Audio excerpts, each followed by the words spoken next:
Before she was the most beautiful woman in the world, before she was a Hollywood icon, Audrey Hepburn was just a girl trying to survive. Audrey Hepburn's life was marked by both immense beauty and deep suffering. Born into privilege, her world shattered when her father abandoned her at 6. During World War II, she endured hunger, fear, and personal loss, but resisted by dancing in secret to support the resistance. Her Hollywood career skyrocketed with Roman Holiday, 1953, making her an icon. However, behind the glamour, she faced controlling relationships, heartbreak, and devastating miscarriages. She longed for love but was repeatedly betrayed, first by her husband Mel Ferrer, then by Andrea Dotti. Later in life, she finally found true love with Robert Wolders, though cancer cut their time short. You know her as an icon, but do you know her real story? We reveal every heartbreaking detail. Don't miss it. Audrey Hepburn, the angel who walked among us. A young girl huddles in the shadows, her body frail from hunger, her dreams flickering like candlelight against the dark backdrop of war. In the silence of Nazi-occupied Netherlands, she dances, not for joy, not for fame, but to raise money for the resistance, for a cause far greater than herself. She is just a child, yet she has already seen too much: the cruelty of war, the pain of starvation, the fragility of life itself. Who could have imagined that this girl, weak from hunger, would one day become a symbol of grace, beauty, and hope for millions? A star born from suffering. Audrey Kathleen Hepburn was born on May 4, 1929, into aristocracy, but life had no intention of treating her like royalty. When World War II shattered Europe, it also shattered her innocence. Food became a luxury. She and her family survived on scraps, sometimes eating tulip bulbs just to keep from starving. She watched friends, neighbors, entire families disappear, victims of the horrors unfolding around her. Yet, through it all, she held on to hope. She clung to the one thing that war could not take from her: her love for dance. Ballet was her sanctuary, a place where suffering melted away, even if only for a few fleeting moments. But the war left scars deeper than she realized. By the time peace returned, Audrey's body was too weak to fulfill her dream of becoming a prima ballerina. The malnutrition had taken its toll. Her first dream had died, but another was about to be born. Hollywood's unlikely Princess Audrey never chased fame. It found her.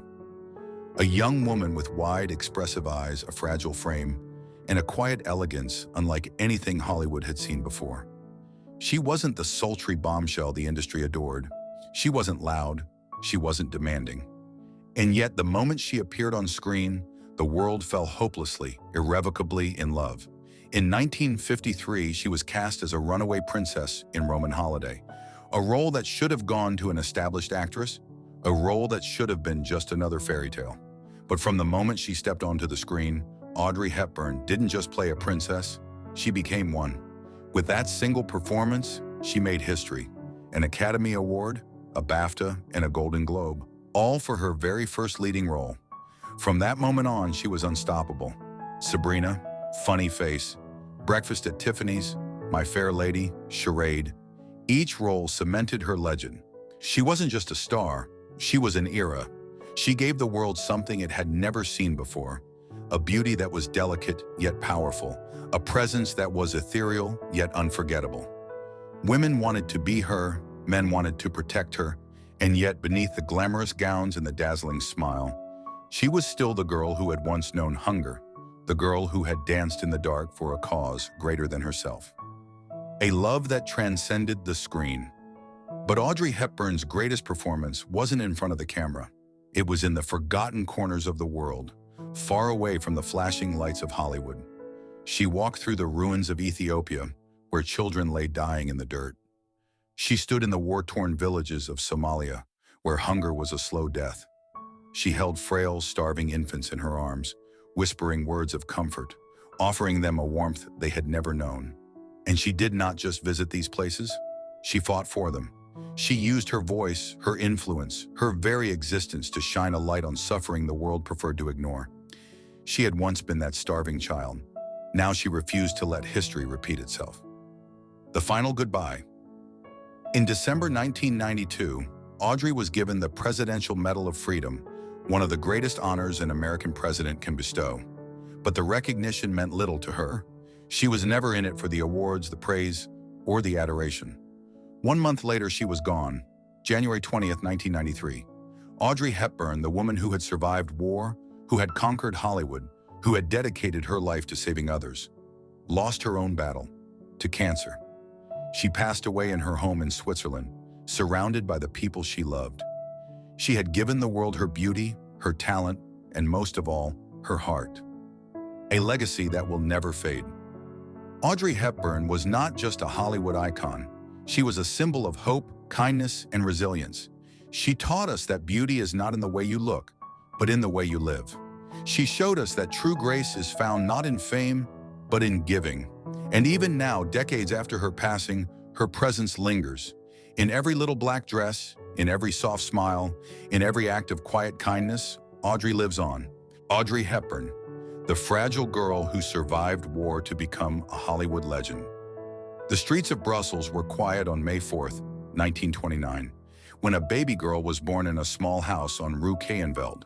Her name was Audrey Kathleen Rustin, but to her family she was simply Adriancha, a delicate child wrapped in the embrace of nobility, completely unaware of the storm that would soon engulf her world. Her lineage was one of prestige. Her mother, Baroness Ella van Heemstra, was a Dutch aristocrat, the daughter of a powerful governor. Her father, Joseph Victor Anthony Rustin, was a British businessman with ties to Austria-Hungary. From the outside, their marriage seemed like the perfect union of wealth and influence. But behind the lavish titles and European estates, shadows loomed. Her father, ambitious and restless, was not the man he appeared to be.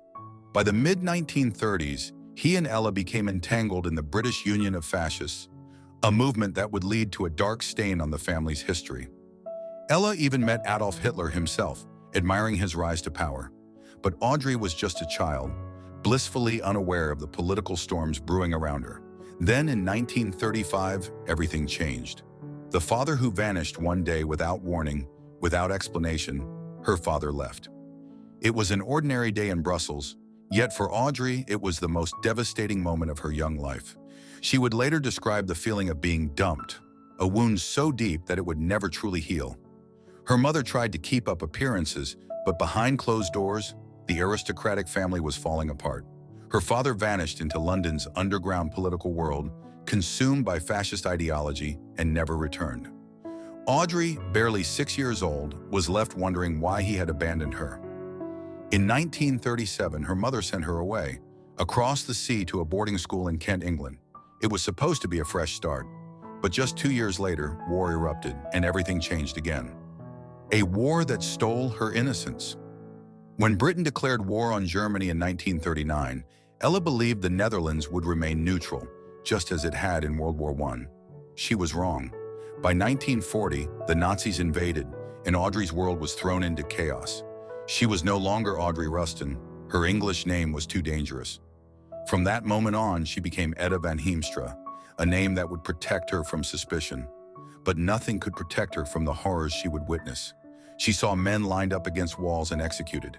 She watched Jews, including children, crammed into train cars, their terrified faces disappearing into the abyss of the Holocaust.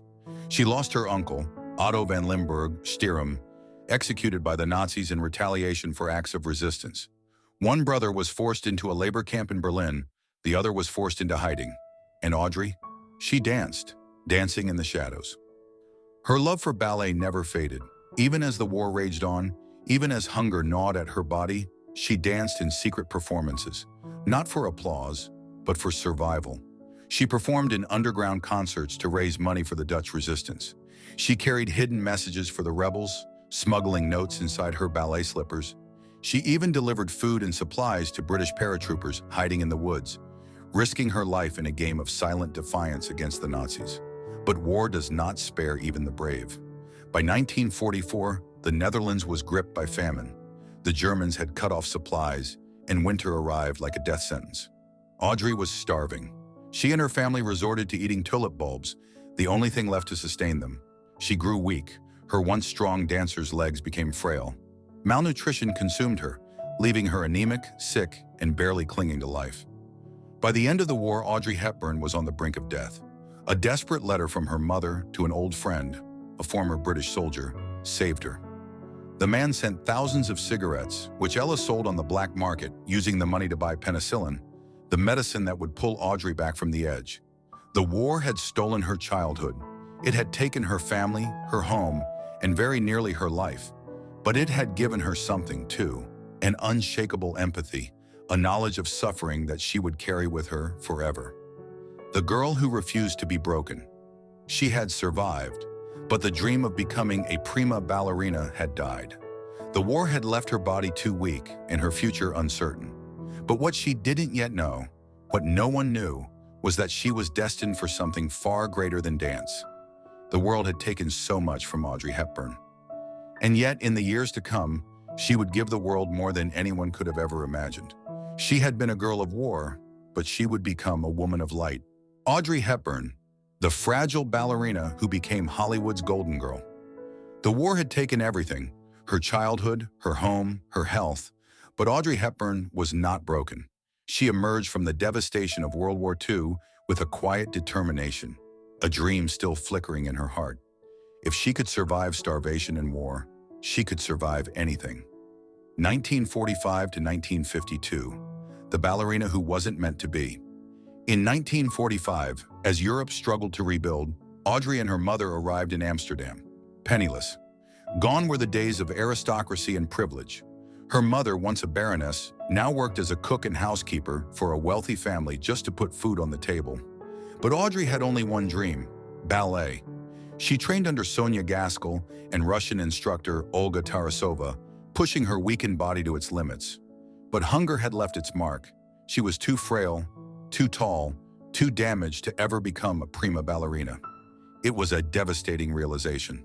Her first dream had died, but life had another plan. A leap into acting to survive, she became a model, her delicate features and graceful poise making her a natural in front of the camera. Then in 1948, she was offered a small role in a Dutch travel film, Dutch in 7 Lessons. It was nothing glamorous, just a stewardess in a promotional video, but it was the first time a camera captured the magic that was Audrey Hepburn. In 1950, she moved to London, accepting a ballet scholarship with Ballet Ramber. She was closer than ever to her dream, training with the best. But when Ramber told her the truth, that she would never be strong enough to reach the top, she made a decision that would change her life. She would act. A star on the rise. She worked as a chorus girl in London's West End, performing in musicals like High Button Shoes and Sauce Tartare, while her mother took menial jobs to support them. It was during one of these performances that she caught the eye of Ealing Studios, securing small roles in British films. She played background characters, bit parts, anything she could get. But even in those small moments, there was something different about her, something that made the camera linger a little longer than it should. Her first major supporting role came in Secret People, 1952, playing a young ballerina, a bittersweet role, since she was now only pretending to live the dream she once had. She performed all her own dance sequences, one last tribute to the world she had left behind. And then fate intervened. The moment that changed everything while filming Monte Carlo Baby in France, a chance encounter changed the course of her life. French novelist Colette, the writer behind the Broadway play Gigi, was staying at the same hotel. One day as she watched Audrey move across the lobby, she gasped. "Voila," she whispered, "there is my Gigi." Without an audition, without hesitation, Colette cast her as the lead. Audrey had never even spoken on stage before. She was terrified. But when Gigi opened on Broadway in 1951, the audience fell in love. The New York Times called her the success of the evening. Life magazine declared her a star. She was no longer an unknown chorus girl. She was Audrey Hepburn. 1953. The role that made her immortal, Hollywood noticed. Director William Wyler was in Rome, searching for the perfect actress to star in Roman Holiday, 1953. Elizabeth Taylor was the first choice, but then a screen test of an unknown British actress arrived on his desk. Wyler watched, mesmerized. "She had everything I was looking for," he said later. "Charm, innocence, talent. She was absolutely enchanting." That unknown actress was Audrey Hepburn. They gave her the role of Princess Anne, a royal who escapes her palace for one night of adventure. Gregory Peck, her leading man, was already a star, and his name was meant to be the only one above the film's title. But after 2 weeks of filming, he turned to Wyler and said, "You've got to change that. She'll be a big star. I don't want to look like a jerk." Roman Holiday premiered in 1953. Audrey won the Academy Award, the BAFTA, and the Golden Globe, an unprecedented achievement for a newcomer. The world had never seen anything like her before. She wasn't sultry like Marilyn Monroe. She wasn't a bombshell. She was delicate, graceful, and heartbreakingly beautiful. And just like that, a legend was born. 1954 to 1960, the Queen of Hollywood couldn't get enough. She signed a 7-picture contract with Paramount and became one of the most sought-after actresses of the decade. In Sabrina, 1954, she starred alongside Humphrey Bogart and William Holden, playing a chauffeur's daughter who wins the heart of a millionaire. She was nominated for another Academy Award and won a BAFTA for Best Actress. But Audrey wasn't just a movie star. She was a phenomenon.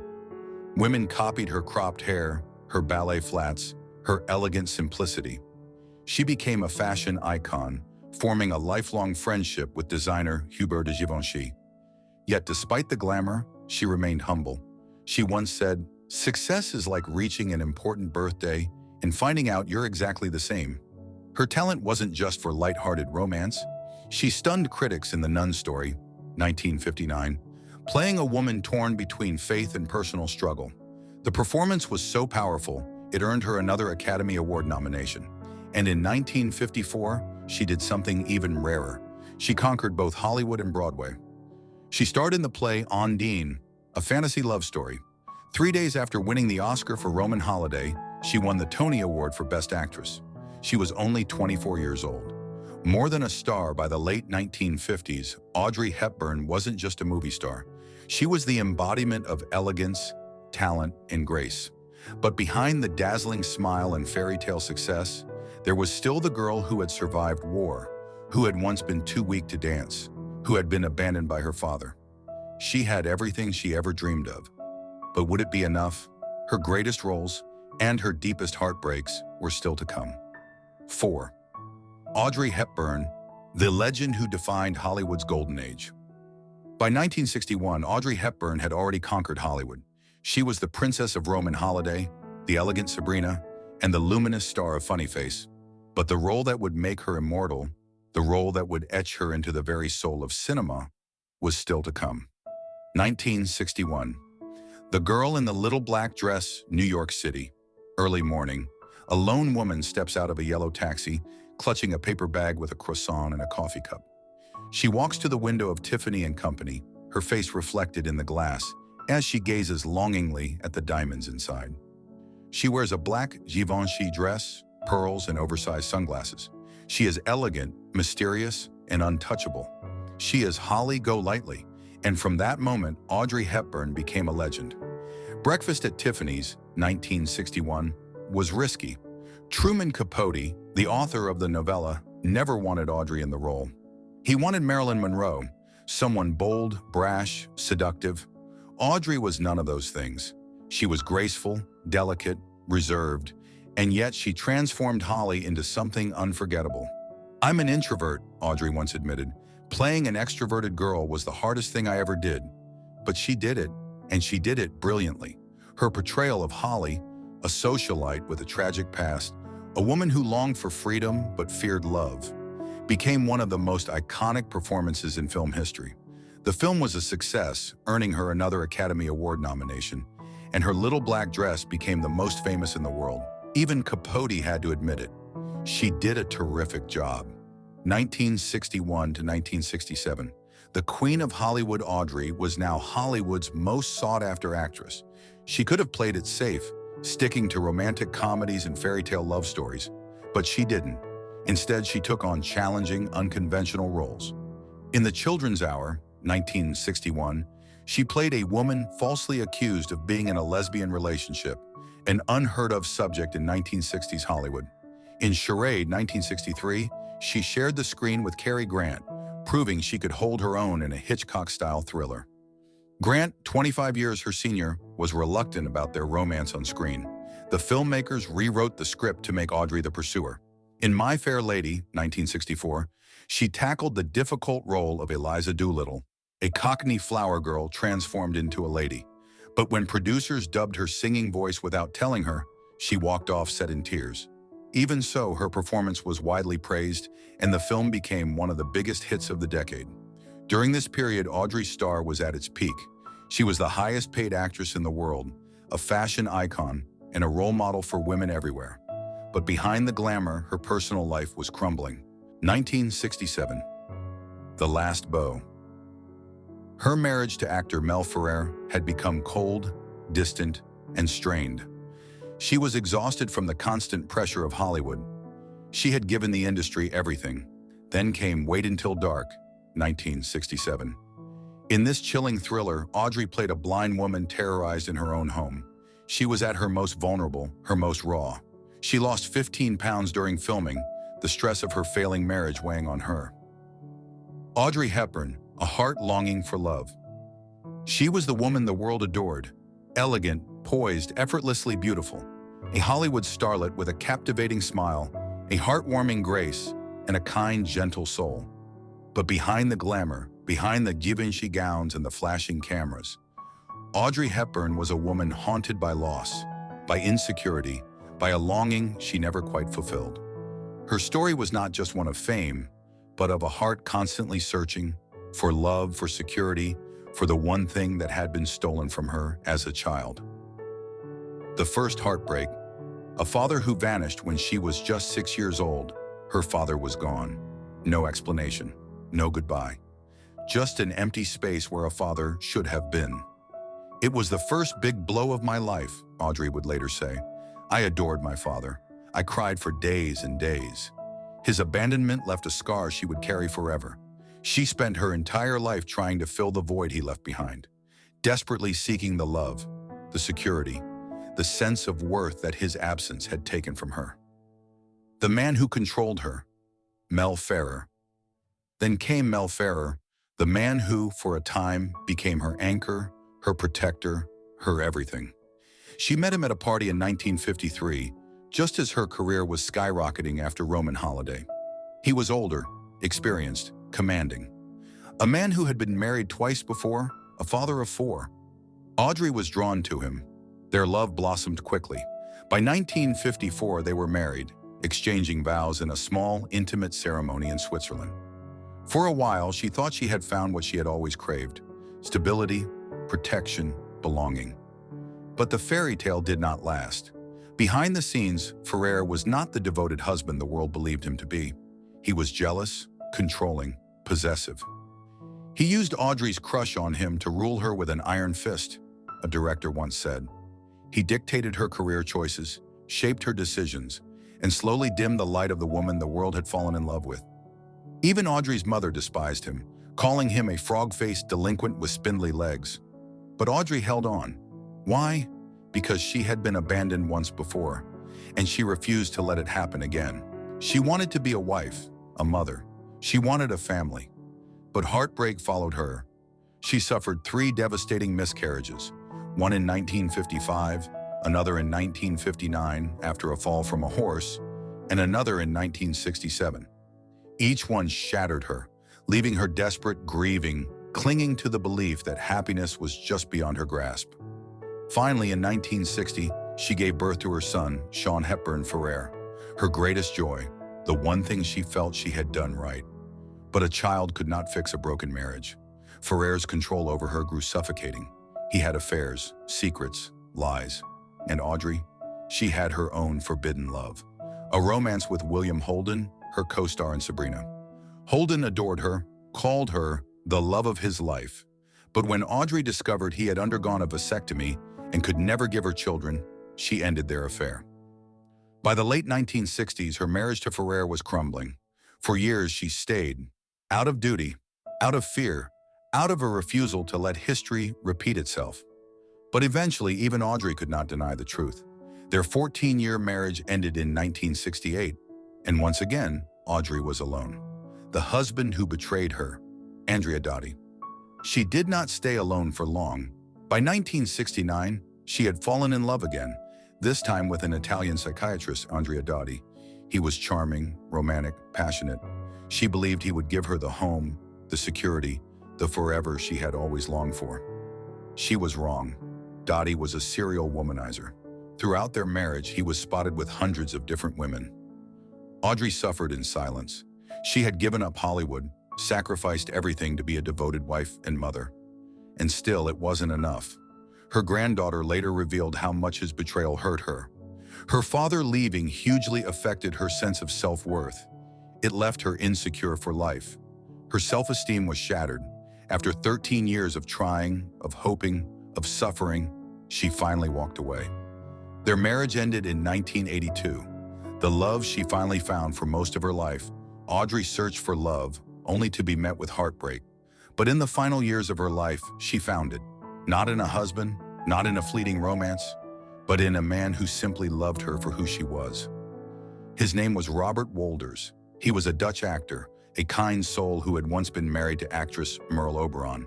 They never married. They didn't need to. "I have the most wonderful man in my life," Audrey said. "We have so much in common, and we live so happily together." With Robert, there was no jealousy, no betrayal, no control. There was just love. Pure, simple, true. For the first time, Audrey was at peace, a heart that never stopped giving.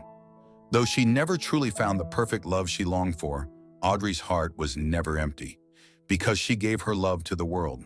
She gave it to her children, to starving children across the world, to the causes she fought for. And perhaps, in the end, that was the love that truly mattered. She had been abandoned. She had been betrayed. She had been let down. But she had also been loved, and the love she gave, that love will never fade. She was born into privilege but raised in war.